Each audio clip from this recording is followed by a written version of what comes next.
Okay, guys, we are live. I don't know how many of you are already in here, but do message if you're already in the stream because I haven't seen the messages come up yet.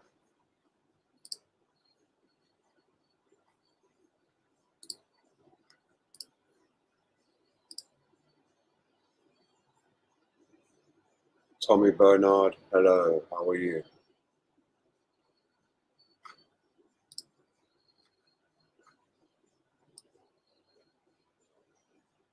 Yes, Merry Christmas to all of you guys as well, and especially a Happy New Year in case I don't speak to any of you guys Merry before Christmas then. to all of you guys as well, and especially.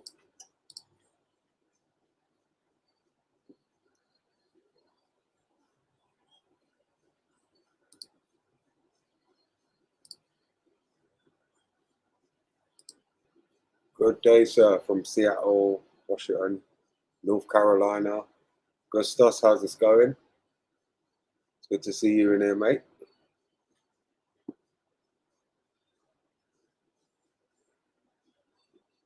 Happy holidays, trying to get my 2006 BMW 330i.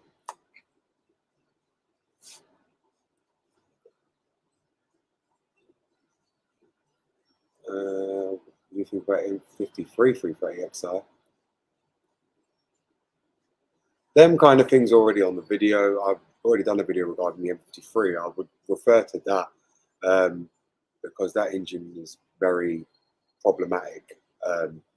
So it's not an engine I would avoid if possible. I wouldn't go for the M53. If over that, I would go for the M54. It doesn't make sense to go for the M53. How much it costs in maintenance? You're paying the same price as you would for an M54. Love my 06 E60 M5. Oh, that sound. Merry Christmas, everyone. M52 tunes. They're going to be back going, hopefully, in the new year. They're not available at the moment. I need to sort that out, get that going back again. That's going to be something that's going to be on the membership as well. I plan to get that out. Now we've got the workshop set up. I plan to get a lot of things out. I've got a lot of videos as well for the members, funny enough, that need to go out, that you guys have been requesting. That's something I'm going to be putting out. They're already ready to go.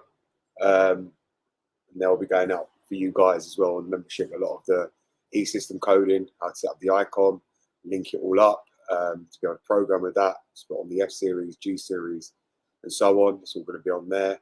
And teaching you how to use the icon as well now, to be able to register keys to the car and everything you want to do on the F series and newer, because you're able to do that with the icon. Something I'll be showing you guys. Again, they'll be found on the membership videos only. You won't be able to see them any other way. Another one about was that the person? Let me just see. I'm getting too many questions. ECU tune, that's again, new year. I'll start that again now. And if you do want to get the tune yourself, you want it fully customized, the membership, if you take the top tier one, that will give you exclusive access to message me on how you want the tune. And in fact, I can actually customize it for you based on your DME and send it over to you to flash to your DME yourself. Without need of having to buy the ECU and do all that. It's a lot, much easier for you guys. X55 Lee when I go 5 miles per hour, it's giving a little pause of the video sensor or low battery charge. No, it will be an ABS sensor speed or wheel speed sensor, as you want to call it. That will be causing it to do that. So I would check that, or check your drive shafts as well, because they're common, especially the reluctor rings on them to go out. Elliot Davis, Merry Christmas to you as well, my friend. It's good to see you in here. We love them, these BMWs. Oh, I was just about to pimp an E60 and my daughter stole my heart, so if I have to find another.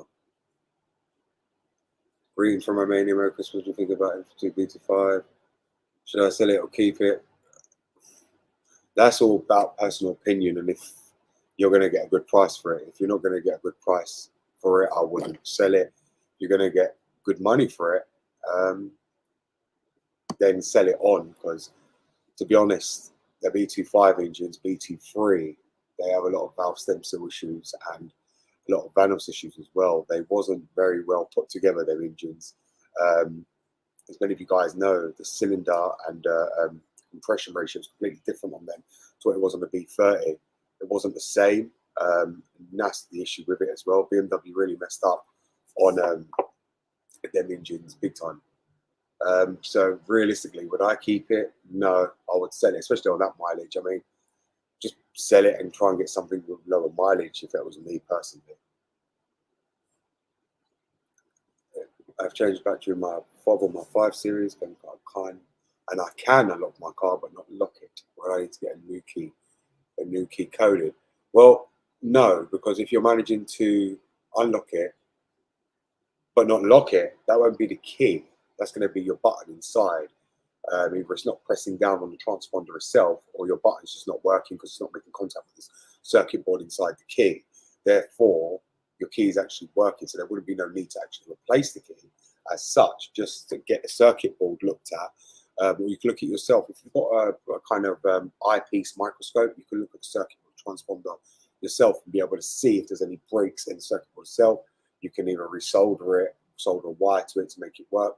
Many different ways you can get it to work. That will be the issue on that.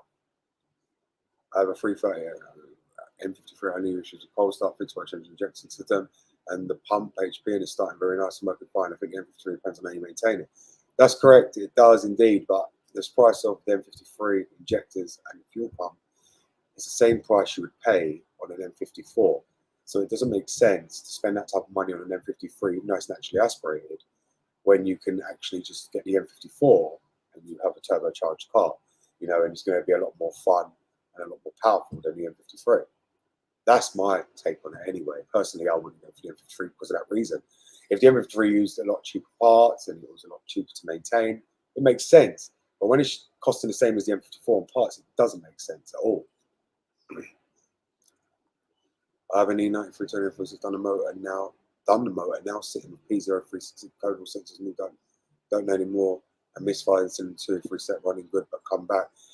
If you've got that going on a cylinder 2, especially on M46, on the M46 the timing chain tensioners, they like to go bad on them straight away.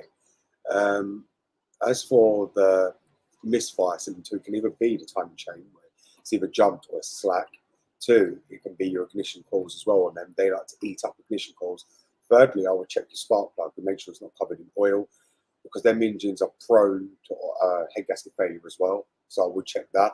On the M46, they're very well prone. If you get coolant in it, it will explain why you're getting the misfire. If you're getting coolant into the cylinder and it's mixing with it, so it'll soak your spark plug, which won't fire and cause a misfire code. So I would check that. It's common on the M46. I try and tell people all the time. Many people go for it here in the UK, and it's fine. It's down to them. It's up to what they can afford and what they feel comfortable with. Money, most of them wouldn't get insured in anything bigger, especially if they're in a city or anything else. But I do try and tell people as much as I can to stay away from that engine. Same as the M43. It's just a big headache, big money pits, and 4-cylinder BMWs will not become reliable in any shape or form. No matter what you do to them, it takes a lot of money to basically get them to the point of reliable, i.e. full engine rebuild by doing everything, and then within 50,000 miles, problems will come back up. You'll be back to the same problems if you've got already now. So it just doesn't make logical sense to buy them cars. Most people these days who buy BMW will always go online, will always go to forums before they buy the car to make sure they see the common problems, what the issues are, and so on and so on and so on. If they see them things, they try and come away from it, because nobody obviously wants a car that's going to cost them more than the car's worth. So it just doesn't make any sense. My personal take on it, I would fix it, get rid of it, and get yourself 6-cylinder. But obviously, if that's not affordable to you, try and target. I would say to you, go for an Audi or Volkswagen with a 4-cylinder engine, which would be probably more reliable than a BMW with a 4-cylinder engine. I have a question. I have a BMW X1, X-Drive, M-Pack in 2015, only 80,000 kilometers. Do I retain it or sell it? I just bought it a few months ago and it is in the best shape. It depends on what engine it is. Let me know what engine it is you have in that car, and I will let you know. It just depends, don't it? Like, again, it depends on you. What is it you're looking to buy that is making you want to sell it, and what is the reason you want to sell it in the first place? Or why is it coming to your mind? What is your favorite? Is it possible to find an X5 diesel trim in the state? Yeah, Tommy, you're right. A reason for that is because of all the emissions. Obviously, depends on the state you live in. A lot of them are being banned. I did know that. I speak to a lot of American garages, and a lot of them are getting turned over basically by a lot of people coming on, just turning up and seeing if they were tuning diesels and removing all the emission stuff, obviously. And they were banned from actually doing tunes. And if they got caught, they were going to be fined. Obviously, America takes it very seriously.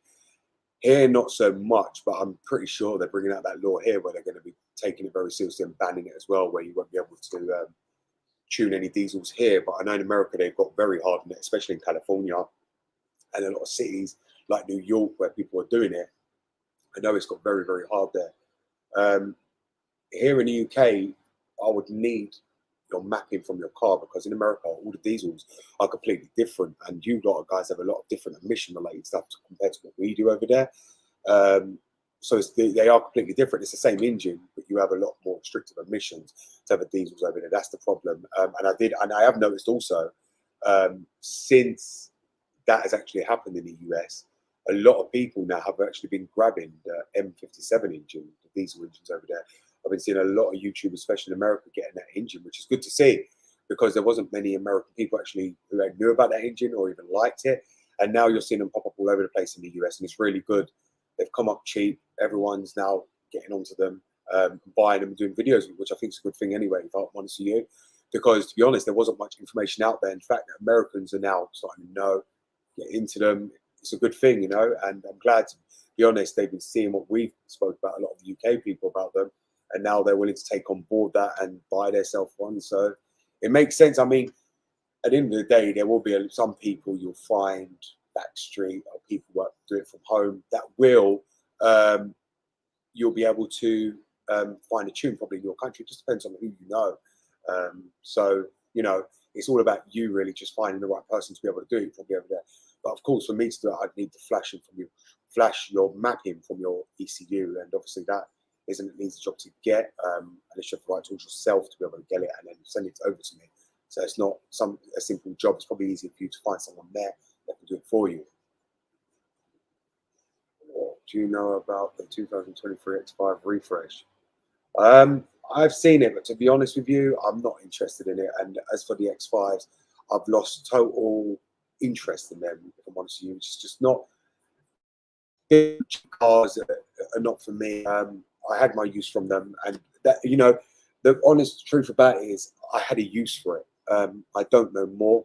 I don't have a use for an SUV, hence one of the reasons why I bought the Porsche, because it's two-seater and I've got that big thing here, which is 5-door, and I've got the other Black E60, which is another 5-door. I mean, how many 5-door cars do I really need? As for SUVs, I don't really need an SUV. I have no need for an SUV. So therefore, I don't really look at them. Again, I did see the refresh, and to be honest, I did not like the look of the new X5. I have seen the face of it, and it looks absolutely horrendous. BMW completely destroyed themselves, but then I say that, and everyone says that like they did about the E60, but then when you look at the E60 today, look how well it's aged and still blends in today with almost modern cars. So, you know, it depends. We'll see how it plays out when the car gets older.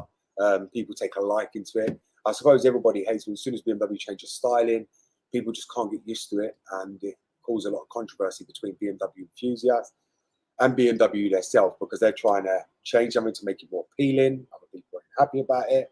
So it's just, you know, a big no-win situation, really. I'm Gracia, how are you? Fresh on V82 180D. Just as on car for your videos and advice. No problem. Hi, is there any BMW course to join in person? Courses. That's something I am planning to actually do. Probably in the, later on in the new year on the membership. That's something I want to be doing. It will be live streams like this for members only that I want to try and target, which is something I will be doing. And I think I did do one when I first started membership, and actually went really well. And I do plan to do another one because I do have a lot of people who actually have the software, not sure how to use it, and not sure. I get messages all every day regarding coding, programming, especially on the E-system. And I think that's one of the ones I need to be doing more of. with a lot of you guys. I have got now my F&G series bench set up, so that's now ready as well. And I think we're going to stick to that as well instead of doing it with the cars, because it's so much easier to be able to show you guys how everything goes and connects and programs and codes. Than doing it on the car, it just makes better sense, and I can screen record them, as many of you guys see. The videos are picture clear and full detailed, not like the old ones on my channel you'll see where they're recorded off the camera. The membership ones are fully screen recorded, fully in detail, and quite long as well.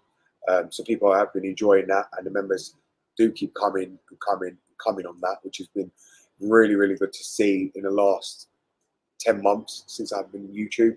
People keep joining the membership and keep joining, which I didn't actually expect, but because the videos are there where they can't get them anywhere else, they're not findable on YouTube. It's partially one of the reasons why people are joining it, and I think it's what keeps my channel, if I'm honest with you, floating today, because of that membership, because of the videos on there. Now, if I was to release them, other people would obviously copy them and try and turn it into a video. Obviously, I wouldn't get it completely right, but in the same sense, it ain't going to really matter anyway, because I've already done it and I know what I'm doing. There's other videos as well that I'm going to be putting out there that ain't on YouTube, but people are searching for, which I need to do. Put it on the membership as well. And I think that's YouTube end up sending my channel out to a lot of you guys who search up them things, because it's relevant on my membership and the videos you want are there. So then that's how YouTube do it. If you're looking for something that ain't there, they'll send you to my page, which works out really well for me. My 169 1 series shakes around 80 miles an hour. Balancers, your wheel balancers on your wheels.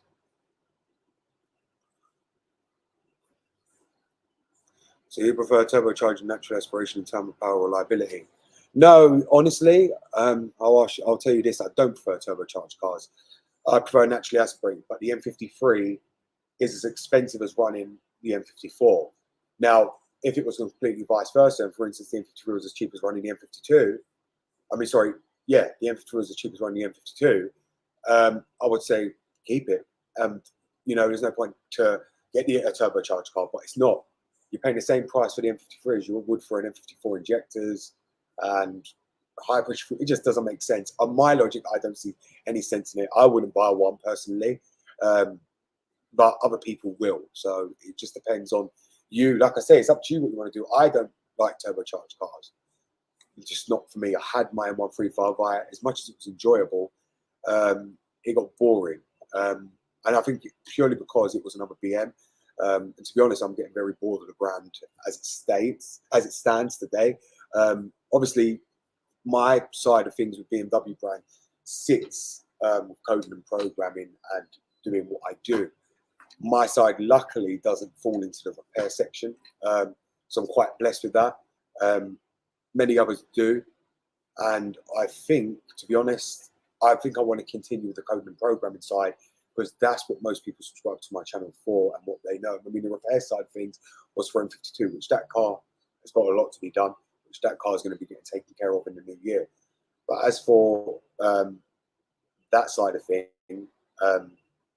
turbocharged, the M135 I got very, very boring as I kept it, and I was using it as a daily. I had it a whole year. To be honest, there was nothing more I could actually do with that car as well. So it got boring as well. I'd done everything I wanted to do to it, retrofits, everything I could possibly think of. There was nothing more I could do to a car like that. And like I said, that's one of the reasons why I went to Porsche, because I feel like this offers me a completely different driving experience, characteristics that BMW just doesn't give. Like cornering wise, this will kill anything on the corners. I mean, even the M5's shit on the corners. Sorry to say that, but it can't handle as well as the Porsche on the corners, no way. When it comes to handling, the Porsche cannot be beaten. And to be honest, this I drive nearly every single day. The M5 does not get used at all. I have no reason to use it. I have just no, how do you explain it? No desire to drive it either. It just sits in here, and you guys know it's completely perfect. I prefer to Porsche, the driving style where I live, rural, country roads, everything like that. It just makes better sense for me to drive the Porsche than it does the M5. I've got a lot of bends, sharp bends. Everyone where I live drives Porsches, so that's about the only car you see. Porsche or McLarens around here. You don't see nothing else. So for me, I fit in with what's meant to be the M5. Just doesn't get it. Just I don't know. It doesn't live up to what I'd expect. And Porsche completely changed my whole perspective of how a car should handle and drive. And the Porsches, for me, I think converted me big time. I have a 2015 BMW 5 which keeps cutting out, coming up drive-through malfunction. So far, 8 have had a fuel tank pump, engine side fuel pump has just broken down again. If it keeps cutting out and coming up drivetrain malfunction, I think have you got the, I need to know what engine it is. If yours is 2015, have you got the N57 engine, which I'm pretty sure you do? Because on them, the timing chains like to fail, and that could be causing your drivetrain malfunction. And I talk to you for some minutes later. I'm not sure what you mean. Have you heard of any Vanos failures on the central valve for the B48? I haven't. I really need a BMW course. Is it possible to upgrade a BMW 520 to F10 and put them? No, it's not. You would spend more than the car. You can probably buy the car for cheaper than it is to do that. It's probably cheaper to just buy the car and then buy an M5, then put the M5 engine into your car. Relaxing Mother Nature E84, my X553 is stuck in 4x4. Oh, it can either be your transfer case or it can also be the gearbox as well. Gearboxes like to go, and especially if it's automatic, the gearboxes are problematic on them 3-litre petrol ones, completely problematic. It is manual and I need automatic. Here in London also. How reliable is the E60 M5? Well, I think this one speaks for itself. Reliability depends on you. I've said this many times to people. Everyone always asks me how reliable the car is. A car is as reliable as you make it. And it's all about how you look after it. You can't buy one and think you're not, just to drive it around and not have money to look after the things that's going to need doing. I mean, to be fair with you, this day and age, as these cars have aged, more repairs on them ain't that expensive, even to the rod bearings. So in this country, usually find majority of these 60 M5s have had that already done. I mean, it's always worth getting a receipt if you're going to buy one to prove it's been done. Never take anyone's word as gospel by saying it's been done, because a lot of people try and say it's been done just to try and avoid actually doing it. But reliability-wise, there is a lot that can go wrong with them, and you just got to have money aside to repair it. And like I said, I got my one quite cheap, so I had actual money set aside to do everything I needed to do. And from what I spent on the car doing it, I'm not in that deep, but I also ain't in that low on it to say, oh yeah, I would make a big enough profit off that car. Because the truth of it is I wouldn't. It wouldn't be a massive profit, but I'm going to profit off it one way or another. Because, well, like I said, the parts alone, that I got all that quite cheap. So like I said, it didn't cost me that much. But overall, it is a reliable car if you're not willing to drive it much, and you're treating it properly by not redlining it when it's cold, doing the normal things any responsible owner should do. Then it's a reliable car. But obviously, they're not cheap to maintain, not cheap to run. And in this day and age, for me personally, I mean, to drive that, it's not even about fuel costs, because it's never been about that. It's just hard to explain, but it's not a usable car every day. It's not the kind of car I use every day, and even in the summer, I would rather much drive the Porsche than drive the M5. It's just a much more fun car than the M5. I mean, to have fun in the M5, you have to be on a straight road, hitting big numbers, and in today's day and age, you can't do that. With all the roads, police, cameras, people on the roads pulling in front of you, looking. There's many different factors that come into play with that.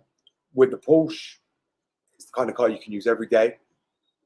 High speed around the corners. You don't have to be pushing high speed constantly or revving the crap out of it to get speed. It's a usable car every day, a fun car. There is no other car I know that I could take the Benz at 80, 90 miles an hour and it's going to turn precisely and leave me in a lane and not try and lose control. With this car, I've actually got this set up for fast road use. So it's basically set up for a track car on the road. So the handling on it is literally precise. But like I said, it just depends on you. Me personally, would I get another E60 M5? No. My passion for them cars is well and truly gone. Completely out the window for the E60 M5 or any M car for that matter. If I was to get anything now, it's going to be a 997. And money-wise, I'd probably have a GT3 or a GT4. I wouldn't buy another BMW. It just doesn't do it for me like Porsche does. So there would be no more BMWs from me. The only one I am keeping is the Black E60, but I just don't see myself buying another BMW. I would buy it cheap if I wanted to resell it and fix it and sell it, but that's about it. I wouldn't buy it to drive it. It's just not a driver's car, and the Porsches made me realise that. And like I said, many of you, I'd can't afford to go and buy a Porsche. Even the maintenance will probably kill or bankrupt most of you because they are very expensive. But the drivability-wise, if any of you drive a Porsche, you would understand exactly what I'm saying. And most people that say Porsche is crap have either one, never driven one, which is what most people end up not doing, is driving one before they say that, or two, they can't afford one. But Porsche is probably the best handling car on the road apart from the Lotus, which again isn't a drivable car because the chassis is all aluminium. So it's the body part. You hit that, it's game over. So Porsche probably comes number one for best driver's car all round every day and best handling car on the road. So that's why me personally, I prefer to use that over the M5. I have an FO2 deciding to keep one and let go the other one. Well, that's up to you what you want to do with that. You can let them go or keep one of them or keep both of them. Would it be possible to make some video about M54, B22, please? Leaks, common issues, and so. I have made a video about that already, M54. 329 2000 got a seatbelt on capacity. Would you advise from them cheaters online? Would you advise them cheaters online? I have no idea who that is, so I couldn't even tell you. 329 M52 rear is connected properly. The mechanic just plugged the hose closed now. I don't think my engine's getting proper cooling. If it's not getting proper cooling, usually it'll be the water pump on them. They're not being able to pump it around the system properly. So I'll check that.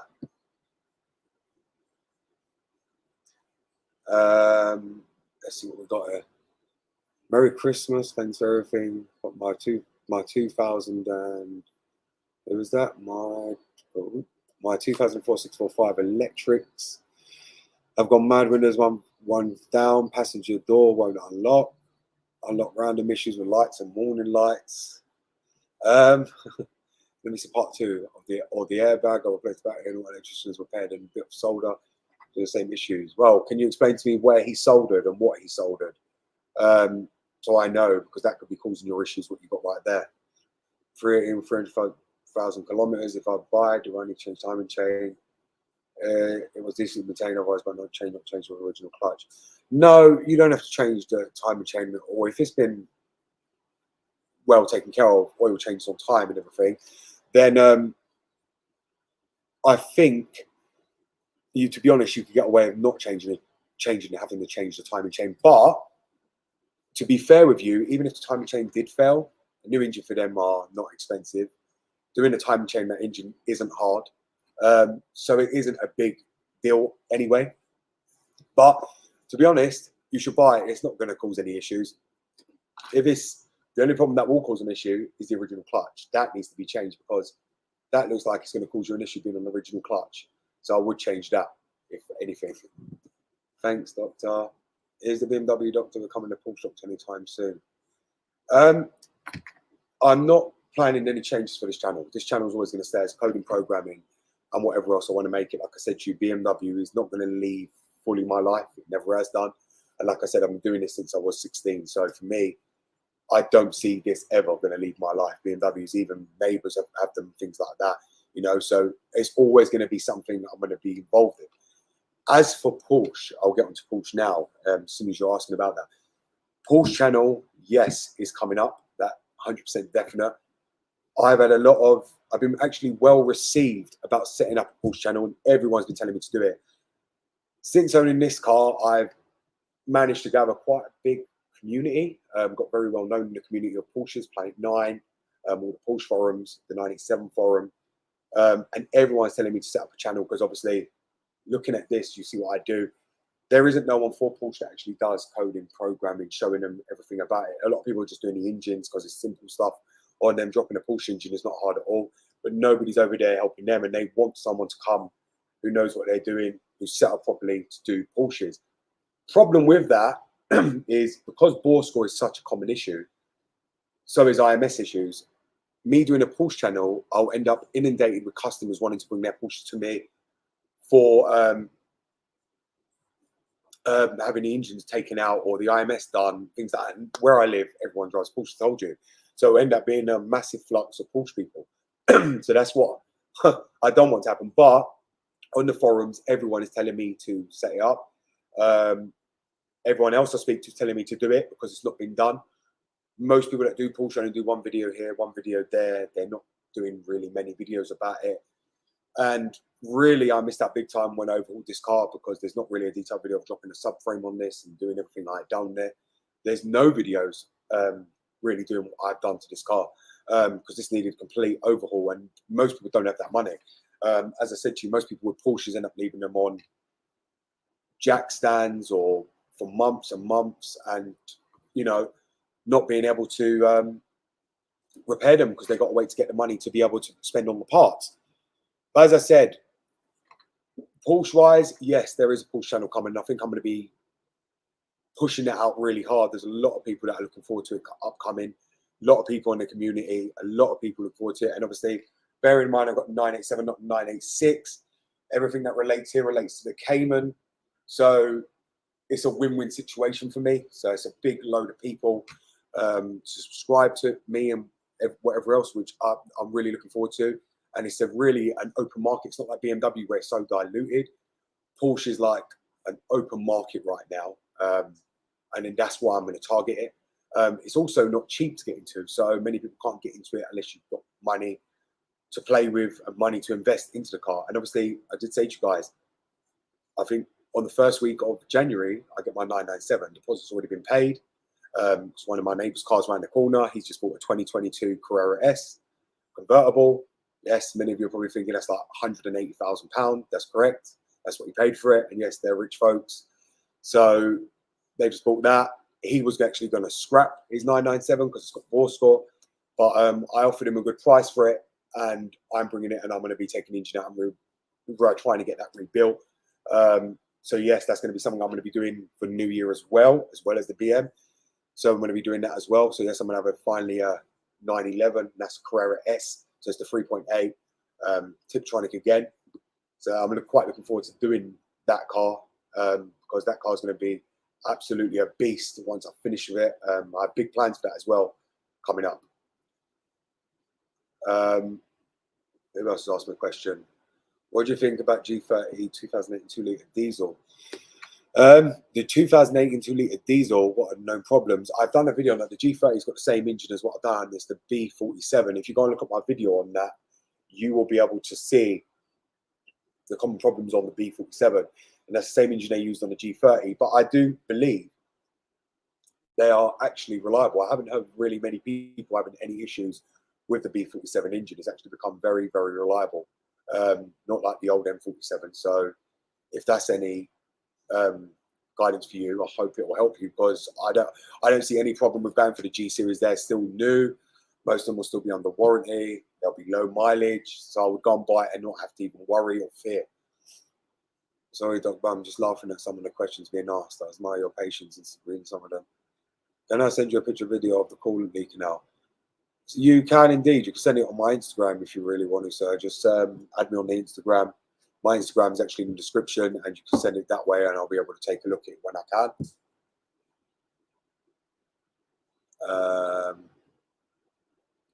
What else did I see? Merry Christmas, Giza. If you get new tyres in a 328, should you get a wheel alignment? yes, you're meant to have the wheel alignment, and really any proper tyre place won't let you leave there with new tyres without realigning the wheel, having them rebalanced. It's impossible. No, sorry. Oh, you're on about wheel alignment, wheel balancing. Wheel alignment, new tyres, I would, because if your tyres have gone already and you're having to replace your tyres, you've either got a problem with your control arms, your tracking being out. So if you get new tyres on, I'd have your wheel alignment checked at the same time and make sure your wheels are correct. Otherwise, you'll end up building that out tyre as well. Coding tool for an E46. 346, your best, if you know how to do it, is to use NCS Expert. It's much simpler. It's free. You don't have to buy no scan tool or nothing like that, because most coding tools will be expensive. It doesn't make sense for an E46 to just use NCS Expert to code an E46. What is your honest opinion on a long life oil BMW says lasts for 30 kilometers? I use a dipstick. 30 kilometers? I use a dipstick sucker in between for my own oil change.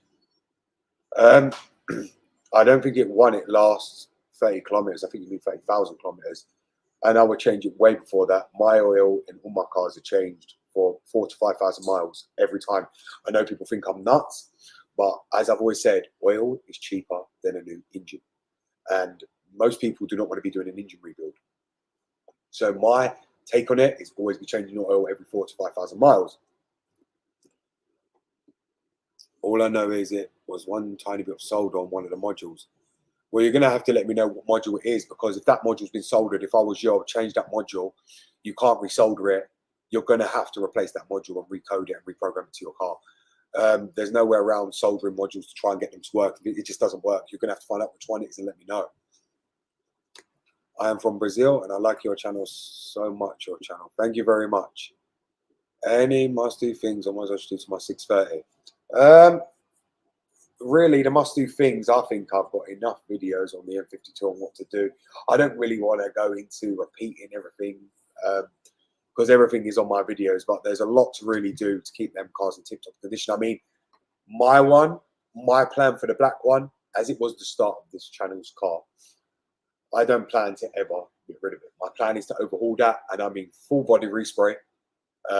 Obviously not in here, definitely going to happen in here. Take it somewhere. I want to have everything resprayed, make it as perfect as my M5, paintwork wise.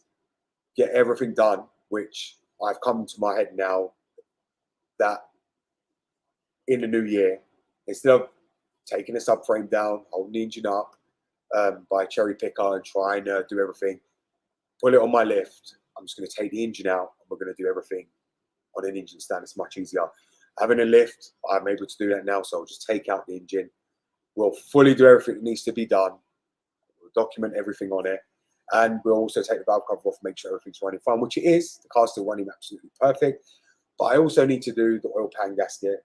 I need to do the water pump, need to do the thermostat, so it just makes much sense to get it out of the car and do everything while it's out and put it back in, and that's what we're going to do. I'm not messing about everything inside the car, having to reach up and do the water pump and all that. It just doesn't make sense. Engine's coming out on that. I've already decided it's coming out in the new year.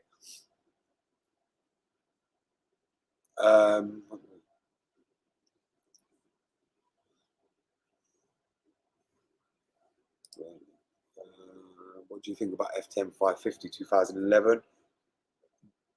Absolute junk. That engine will have the N63.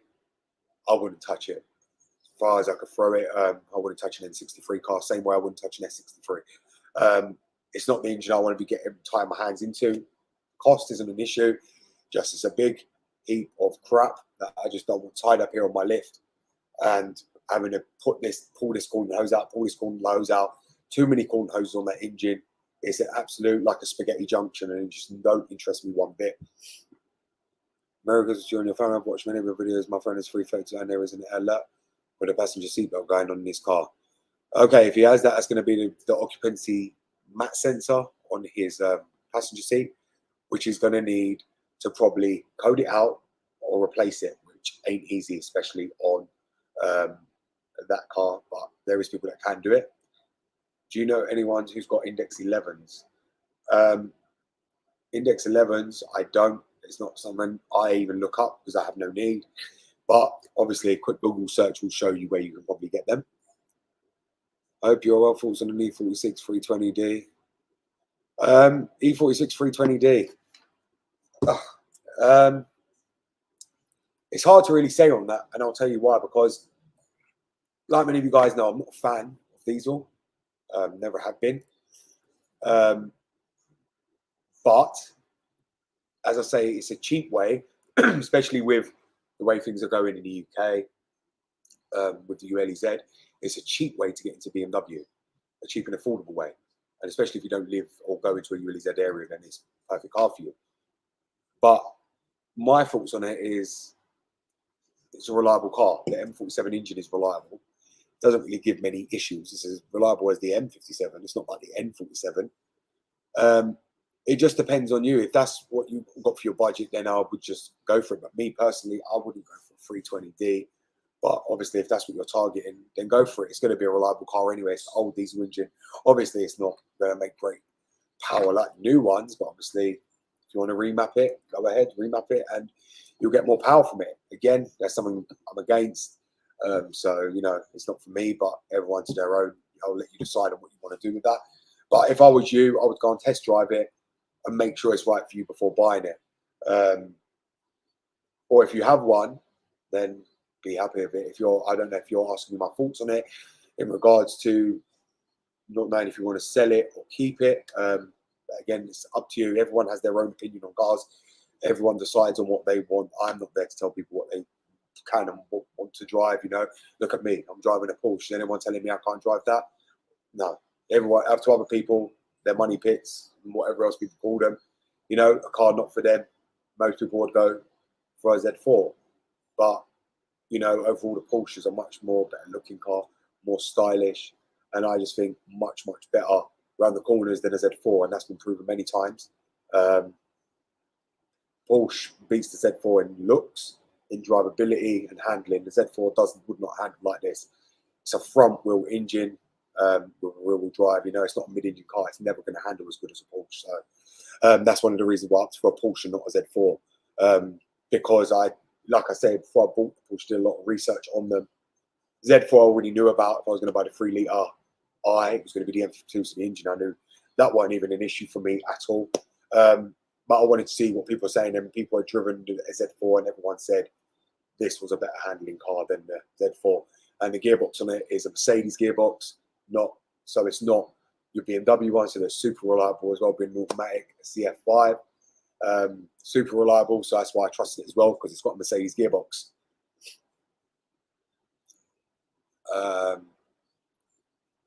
What question are we on? After coding new injectors, what other adapter do you have to reset? You don't have to reset no adaptions. Just your engine adaptions, and that's it. That's the only ones you need to reset. What's your favorite make of engine oil to use? Shell. But actually, I will state, no point lying about this, on Porsche, they recommend Mobile 1, 0W40, was 0W30, can't actually remember. But yes, on that one, it's Mobile 1. Would I use that on the BMs? No. Shell has proven itself to me, especially the 5W40 on the M52. That one has really, really proven itself to me. It's worked. I've never had to top up the oil since the time I've been using that oil on my M52. Never. And it always lasts between oil changes, but then saying that I do change it every 5,000 miles. So I wouldn't know, but it hasn't burnt oil in the time since I've changed the oil. I have a 2002 325 CR misfire on all cylinders. Are there any known electrical issues that cause that? Yes, DME. DME will cause that if you've got a misfire on all cylinders, or if you haven't replaced the ignition coils, buy an ignition coil, put it in one of the cylinders, and see if that misfire goes on that cylinder. Should both displacks be changed in a 13-year-old M52? Yes, they should. I would change them both. Personally, myself, yes. Thoughts on E53, 4.6 IS and 4.8? 4.8 engine I prefer, which is the N62. Yes, people will say to me, M62 is better, but it's actually not. I would rather do valve stem seals than have to worry about a timing chain problem on that M62 engine. 4.8 is going to hold its value seriously, the 4.6 isn't. 4.8 is more desirable, and if it was me personally, I'd go for the 4.8 IS. I feel like you get a better bang for your buck than the 4.6. And to be honest, they're coming up on their price at the moment, 4.8. And there has been well, I don't want to really say it too much, but there's been a high traffic search against that car. People are buying them right now. Them 4.8s like crazy. That E53, people are buying them like nobody's business because of them going to be a future classic. Because it's what it was classed as, the E53 X5M. That's what it was known as, because there was no M back then. So people are classing it as the X5M when they first made the X5, and people are going crazy for that car. I mean, a lot of YouTubers are buying them and they're doing very well with them, and people are keeping them. For me though, personally, I would buy that car if it was me. I've only 92 335 330D, 12 years, same chain, turbo, absolutely bulletproof. Perfectly fine. If it's bulletproof, that's good. I don't know if you've got it remapped or not. I don't know. If it's bulletproof, that's good to see. Like I said, I know they do. They're strong anyway, them engines. Them M57 engines are very strong. Like I said, bear in mind that my 53 was only on 80k. Jesus Christ, I mean, that would have lasted me to probably the day I died. And still was still running because it was such low mileage. And I trust them engines to go anywhere, the M57 engine. I know they're solid, bulletproof, and will not let anyone down. I have a 2016 228i. What should I expect? 228i, correct me if I'm wrong, that's the N20 engine. Am I correct on that? You've got the N20 engine. Best oil for M57. Love motor oil. Motor oil, I don't use motor oil. I mean, this is Mobile 1 and Shell for the BMs. I mean, the E6 M5 uses Castrol, but I've got so much of that down here for the M5. It's unbelievable. So much oil for the M5. So I've got to do an oil change on that again, actually. Best oil for M52 will be 5W40, and I would only recommend the Shell one. Shell oil for that engine. I wouldn't go any thicker. 40 is enough for temperatures, and 5 is thick enough for, you know, depending on your weather climate. If you live in a hot climate or if you live in a cold climate, it's just a perfect weight. I wouldn't go any more than that. But like I said, 5W40 has always been my recommendation, always will be. You guys see me using my M52 itself, and I've never changed the oil. I would still use that to this day and age because I trust it, and I trust what it gives. You know, I don't lose any oil between oil changes. And if you guys haven't tried it, go and try it to see what I mean. I don't need to lie. It's not going to damage your engine.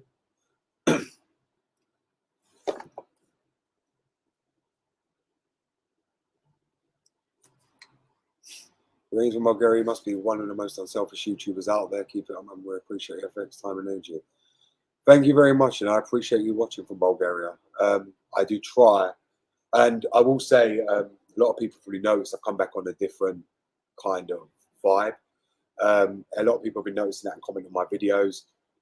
That's purely because, like I say, I've had a lot of changes in my life in the last year, and I think having now the shop and everything like that, it's completely changed my perspective of life as well now. I feel a lot more relaxed. I feel a lot more calmer. Yeah, now, like I said, I think my illness as well that I had as well, which I won't disclose on live stream, but that made me come to reality with how I was being, and really sorted myself out a lot. And also I'm on medication now, so I think that's calmed me down a lot as well, since I've been on the right tablet. So yeah, to go for a whole change, I've made up with people that I fell out with. I've made a lot of wrongs right again. Well, 2 wrongs don't make a right, but I've had to correct my wrongdoings and put everything right what I've done wrong. Not easy, but I'm getting there slowly.